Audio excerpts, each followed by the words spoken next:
Well, here we are. Sorry, you caught me out with that one. Well, here we are. We've decided to start a podcast for many reasons, but the primary reason is that myself and Ian, we come together to talk about things quite a lot in the course of our freelancing lives. We thought it would be worth trying to capture a few of these things, because maybe some of it is of some value to someone somewhere. So let's look at all the things that we find and then pick a thing and then talk about a thing. And of course, there are a lot of things. There are a lot of things, which characterises the world of technology in which we both work quite a lot. There's so many things to look at, and choosing a thing is really difficult for a person or a team or an organisation. So this is our way of expressing some of those things. Frankly, choosing a thing is perfectly hard for me. Never mind a large organisation. Yes. So we're going to give this a try. We're going to record what we think is an interesting conversation. Hopefully it actually will be, and you'll agree if you're listening. If you're listening, thank you, by the way. Yes, indeed. Thank you very much. Nice to meet you. Taking a punt on us. So how are we going to do this? Well, we've both come up with a thing, and we're going to talk about Ash's one first. My thing. And then mine. We seem to be suffering from children's media overload here. So thing one and thing two, obviously straight out of the Cat in the Hat. And what? A lot of things straight out of the Clangers. So we're grown up. Honest. That doesn't describe freelancing life to me, being grown up. No. It feels like I've regressed quite significantly. Regression isn't always bad. Sometimes you need to look at things with a young mind. I keep telling myself anyway. Okay, that's sensible. So, what's your thing?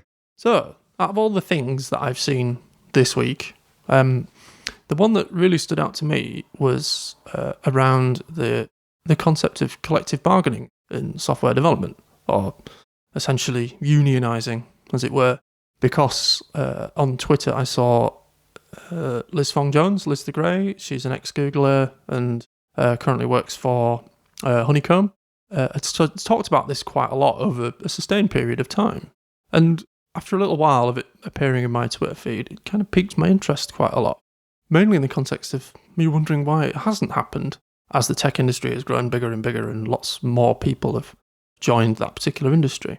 So we talk about death marches in tech projects where, we're routinely exposed to lengthy periods of mental and physical stress, working tons of hours in the gaming industry, especially with the crunch at the end.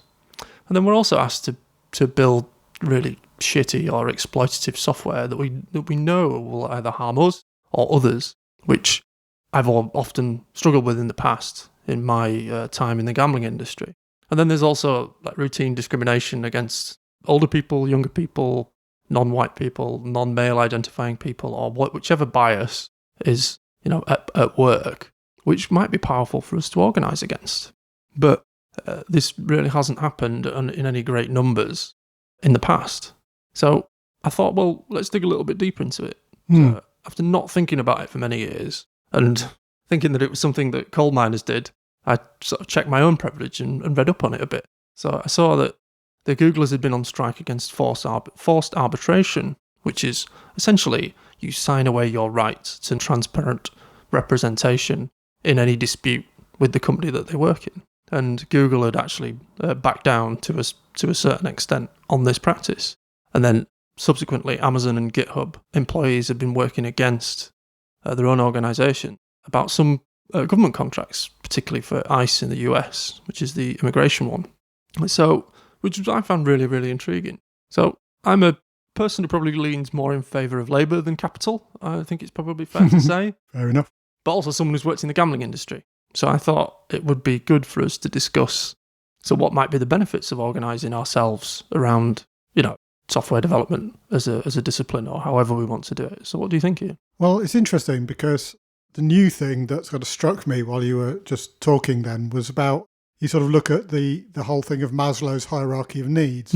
Because actually traditional kind of unions and collective bargaining has been about giving people the right to basically have the lower levels of that, to have somewhere to live, to have enough money to be able to, exist and eat reasonably decent food and generally be happy. the kind of lower levels of that. Yeah. In some of your examples, it's sort of stretching beyond that to the famous self-actualization, but really about using collective bargaining, not just to sort of help the situation of workers in a particular scenario, but to actually change the behaviour of their employers towards others, which is maybe a slightly different thing. Or is it a slightly different thing? Yeah.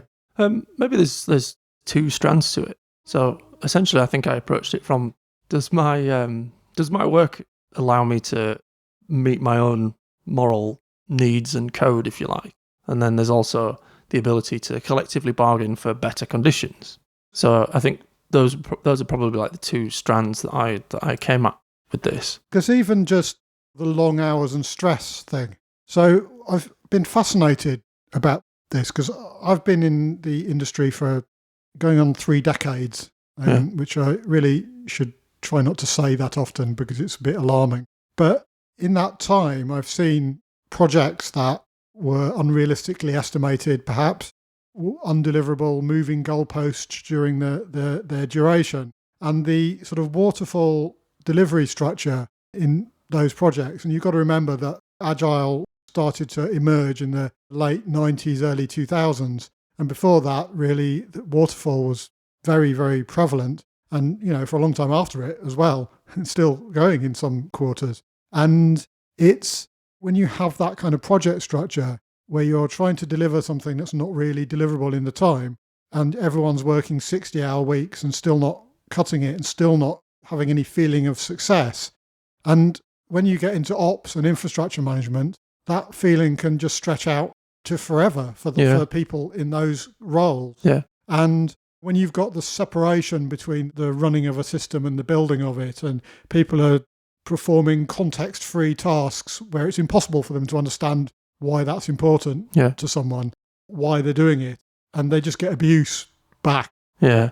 I feel a really strong desire to find a way to help those people. But the thing that always I think about is when you look at a modern project or work stream, employing the techniques of Agile and DevOps, although I don't like to say the word, but having fast feedback loops all the way through, accountability, delivery of value often. People who work in those projects, I feel, are much more likely to be happy than the people in the death marches. And so, my first question before organising is, why don't people just leave and go and work somewhere where...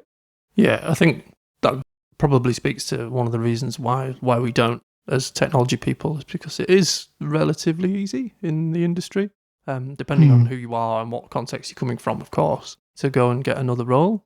But that's not true for everybody.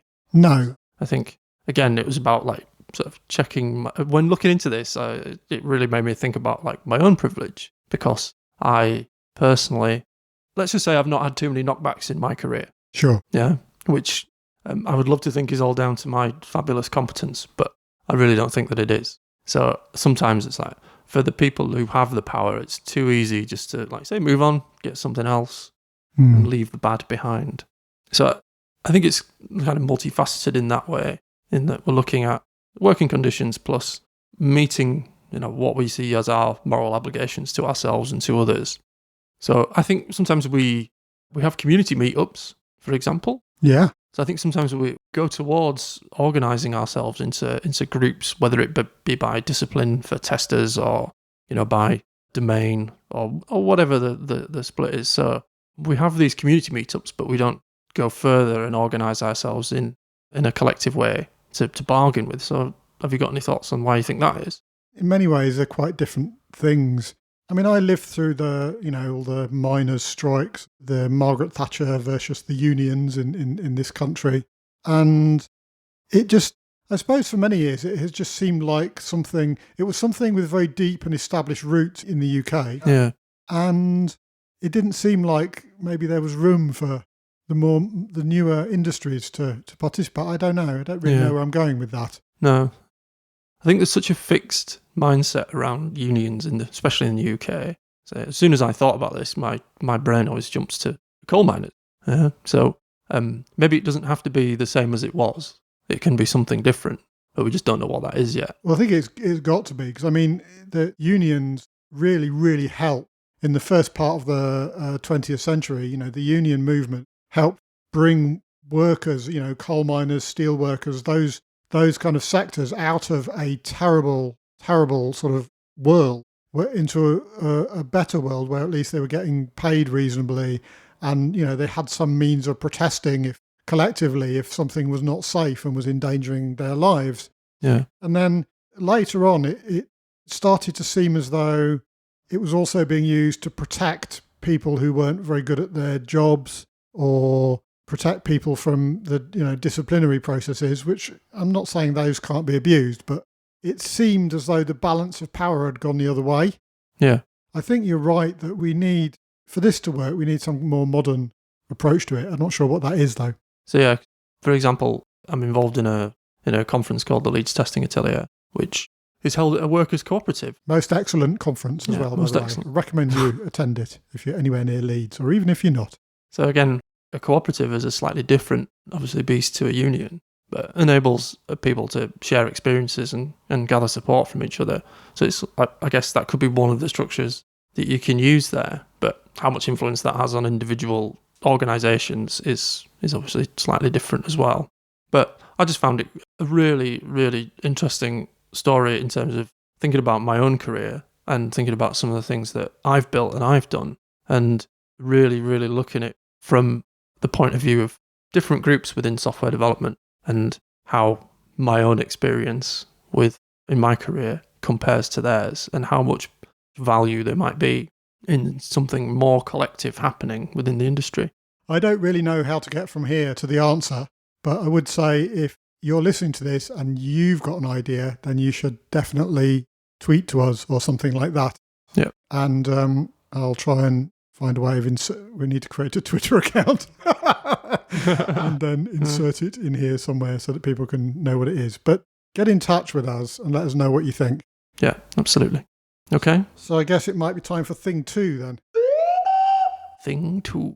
So Ian, what's your thing? This first week, it's cargo culting, which I was at Agile in Ilkley a few weeks ago, and we're doing this kind of thing of the ABC of Agile. So we spent some time going through letters of the alphabet and thinking of an Agile-related thing to put against that letter. And A did not stand for Agile. Yay, big A. But if you want to know more, you can Google for Agile in Ilkley and take a look. But C was cargo culting, and that was kind of a surprise to me. And I sort of thought, oh, okay, well, I have heard vague things about the cargo cult.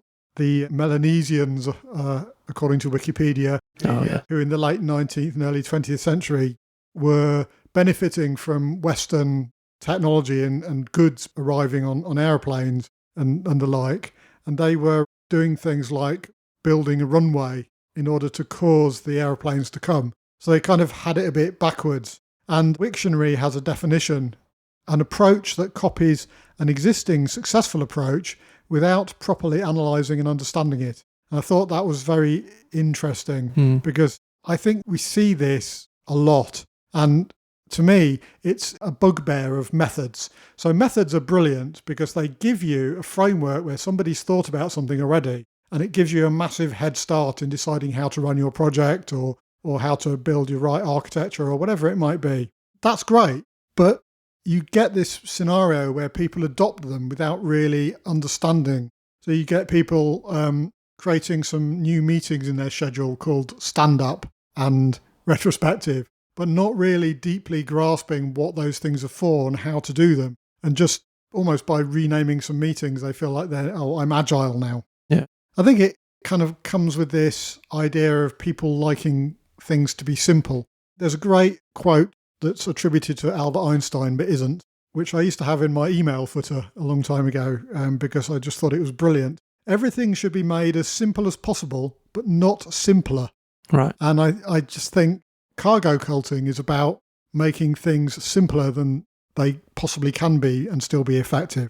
Yeah, I've seen this quite a lot, I would say. And I think it has like two sides to it. Mm-hmm. So I think earlier in my career, I would probably accuse organisations of this relatively often. But I think as I've evolved in my career, I'm kind of a bit more understanding of why this happens. Yeah. And I think sometimes it is used, sometimes I think it's kind of weaponized a little bit to beat up on organisations, which probably doesn't help them that much. It probably just sort of entrenches that behaviour. Well, definitely, yeah. There's definitely an urge to adopt a framework. There's often phrases like Scrum is like training wheels. So, you need to take them off eventually and come up with your own way of doing things which suits your organisations. Now, I don't know if that's true, and I don't know. I think that would probably lead to cargo culting, because stand-ups and retrospectives are just names for things which have a greater purpose, yeah? Absolutely. So stand-ups are for synchronisation and retrospectives are for continuous improvement. If you've got no idea how to do these things, or you don't have cultures of synchronisation, of teamwork on what you're going to work on, and retrospectives to continuous improvement in your organisation, then having them initially might be okay, but evolving from there is the key thing. But that doesn't often happen. I think cargo culting has a bit of a time delay on it. I think sometimes we'll start initially doing those ceremonies, and they'll have some purpose and some urgency around them, and then eventually they will peter out into just repeating the same thing over and over again and hoping for some results, because a lot of underlying cultural aspects of that organisation haven't changed when you've introduced the ceremonies. Yeah, and I'm wondering about this, thinking that there's a lot in what you've said, actually. So I think the first thing is this idea of using this as a stick to beat organisations with. I actually think it's almost never helpful to use anything as a stick to beat organisations with, and it does. I think you're absolutely right to say it would entrench the behaviour. But one thing that I guess has occurred to me is that actually you can do almost anything provided you have a genuine feedback loop where you improve it. Yeah. So you very regularly, or often and regularly, not just regularly, every 2 years wouldn't be enough, but often and regularly, blimey, saying this much too much now. Okay, rewind. And often. Frequently, regularly, and oftenly. God, I can't even remember what I said before it, so it will join on. A feedback loop that is regularly executed, which genuinely can change the direction of and the content of what's being done. In fact, that does engender genuine continuous improvement. That, I think, can fix almost any misunderstood or bad process, because you can look at it, you say, what are the outcomes of what I just did? How can those outcomes have been better? Let's change the following things. Yeah. And it's impossible to genuinely do that and do cargo culting at the same time, because to do that, honestly, you really need to understand, at least in the end, why the things that you're doing existed and why they were proposed and put into that, whatever that method is. Yeah. So a project manager that I used to work with at this particular organisation, we were using something called DSDM. Oh, yes. Remember it well. Like a variant sort of Prince2/Scrum framework. And this particular project manager executed DSDM to the letter with great enthusiasm. And I don't know whether it was through force of will or whatever it was, but the projects that certainly that person was on, even though they relatively sort of rotely went through just, each part of the guide and answered that question for that particular project and that particular need, they were actually pretty successful. So you could have accused that person of cargo culting, but actually by sticking with the playbook, if you like, their projects were still markedly more successful than the rest of the projects around the organisation, as I perceived it. So how do you feel about that? I wonder what else was going on. Yeah. Maybe there was something in that playbook that caused the success, but equally it could have been that there was some other behaviour around that diligence and attention to detail that was clearly going on that might have caused it to succeed. I mean, if that project manager had deeply understood DSDM, deeply understood why all the bits of it were there and what to use them for and how to use them successfully, then it wasn't cargo culting anyway. I would say that on occasion we did things where it was like, well, this obviously doesn't apply to this piece of work, but we did it anyway for completeness. But I've just always found that a really interesting counter example to cargo culting. It's like, well, actually, by running through the playbook, it might have taken longer and ignored context a lot, but the outcomes were generally better. I mean, it's an isolated example, so it's kind of hard to say. I feel as though people don't write down methods out of nothing. So the people who write down methods generally have very good reasons. And, they're some very clever people quite often. The problem actually is often not, I don't think it's inherent to methods. It's inherent to execution of those methods by people that don't understand them and don't really get what the things are, what they mean, what their intended purpose is. And I think a very well documented method, maybe you can get away with it, but I guess you'd be lucky. My general opinion about this and about most things is that it's very nice if you don't have to think, but actually you always do. Yeah, I think that's fair. So I think in terms of solutions, should we go there? Yeah. The feedback loops is obviously one, and then going back to first principles is a great thinking aid as well. And that's good with Agile because you've got the Agile Manifesto. So I heard the term Scrumdamentalist recently, but you can always debate with a person who's trying to mindlessly force adherence to a method to say, particularly, in the case of an Agile method, let's go back to the Agile principles, people over process. Yeah. And I think also some of the tools in the Kanban space are really useful there in terms of respecting current roles and finding out, visualizing what you currently do, which I always find is a missing step, because I think it's too tempting to go with Scrum, DSDM, DAD, safe, less, whatever, without finding out what you do right now and what the current roles are. Because, it's really hard to get people on board with more agile ways of working if you just disrespect their current role. So I guess specifically as a tester, I think this will probably resonate with a lot of people in that particular discipline, because there's often this, testers are, they're still in the same habits. They still want to test everything and they're still doing too much, manual poking of user interfaces. And it's like, but if you don't respect the current role structures and how things are done, how do you expect to bring people on that journey with you? And then I think cargo culting comes from that as well, because it's like, for a quiet life, I'll go to the stand-up and I'll go to the retrospective, but I won't really contribute anything. And I'll just try and keep things the same underneath, just with a set of new ceremonies. So I think you do need to visualize what you currently do and respect the current role and find out where you need to change and find out genuinely where your bottlenecks are, instead of just saying, testing's the bottleneck. It never is. Well, there are very few green fields in our industry. Almost all of the work is on pre-existing estates, unless you're starting a new startup. Yeah. Which always sounds fun, but yeah, absolutely has its own problems. So I think we're, going from a requirement and desirement-based culture to an outcome-focused culture really helps as well. Yeah. So rather than just thinking about, what does the highest paid person in the room want? Oh.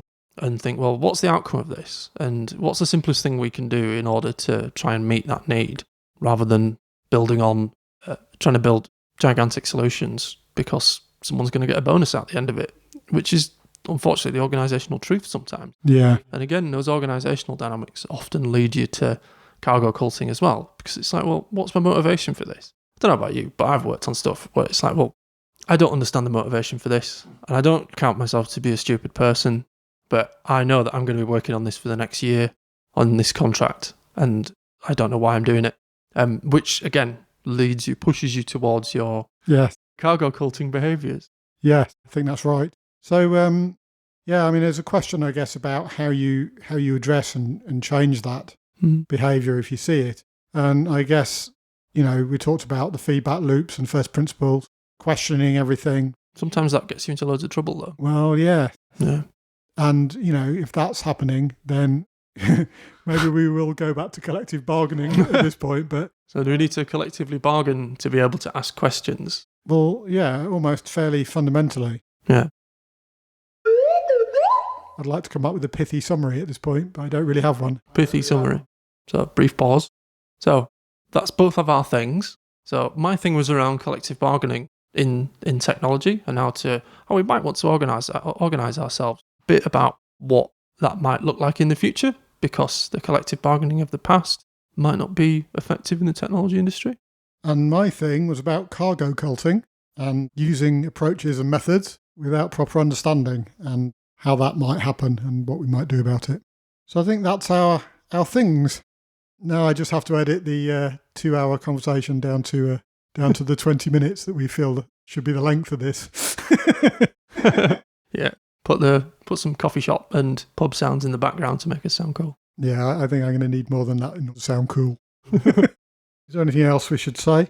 For more information about us and the show notes that we've been using for this as well, check out the description or whatever it's called. We might have to do that again because I don't know what it's called in the tool that we're going to be using. So basically, so a brief pause.